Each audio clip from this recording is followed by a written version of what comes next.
It comes after it was revealed earlier this month that Arctic Frost had spied on 9 GOP lawmakers on Capitol Hill.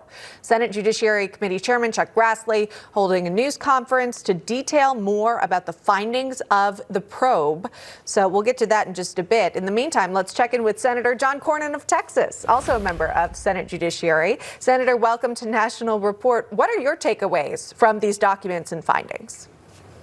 Well, Jack Smith was a rogue prosecutor, and he should have been supervised by the Attorney General himself, Merrick Garland.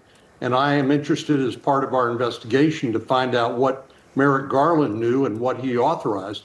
The special counsel is not truly independent, even though that most people think he is independent, but he actually works under the supervision of the Attorney General. And of course, the Attorney General is a member of Joe Biden's cabinet. So I think this goes all the way to the top. And it's not just senators who were spied upon. It was media organizations. It was other supporters, donors.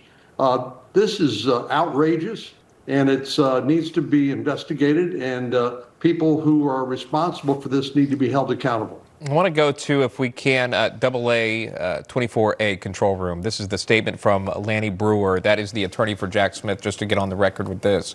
And so here's Smith's team. He says, as we informed congressional leaders last week, Jack is happy to discuss his work as special counsel and answer any questions at a public hearing, just like every other special counsel investigating a president before him has done. We hope the House and Senate Judiciary Committees will agree so the American people can hear directly from him. Name the time and place. Jack will be there. Senator, would the Judiciary Committee take him up on this offer? Yes, all in due time. First, we need to get them to produce the documents that they've so far refused to provide to us about this investigation, this rogue prosecutor, Jack Smith. And Senator Grassley and Senator Johnson have been after this for a long time now and have been thwarted at every step of the way.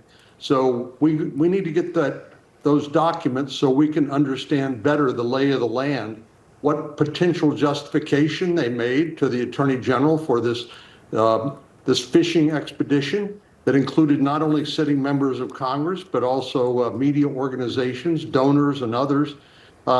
This is very serious, and those who've equated this to Watergate are not wrong.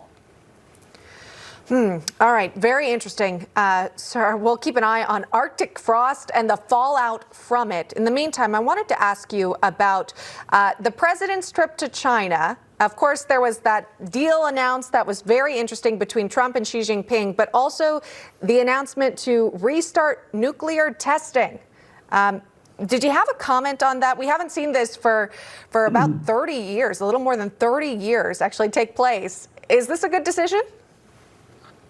Well, the Chinese and the Russians don't abide by any limitations on testing of nuclear weapons, and much of this can be conducted without actual explosions of nuclear weapons, but at basically laboratory level. But we have been abiding by the Nuclear Proliferation Treaty, which bans non-testing which bans testing of these nuclear weapons, nuclear capability, and the Russians and Chinese have not. So I support President Trump's statement that we're now going to do, we're going to play on a level playing field here.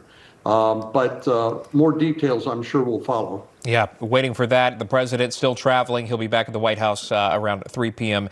Eastern time. We do appreciate that, Senator John Cornyn joining us today. Thank you. Thanks for having me.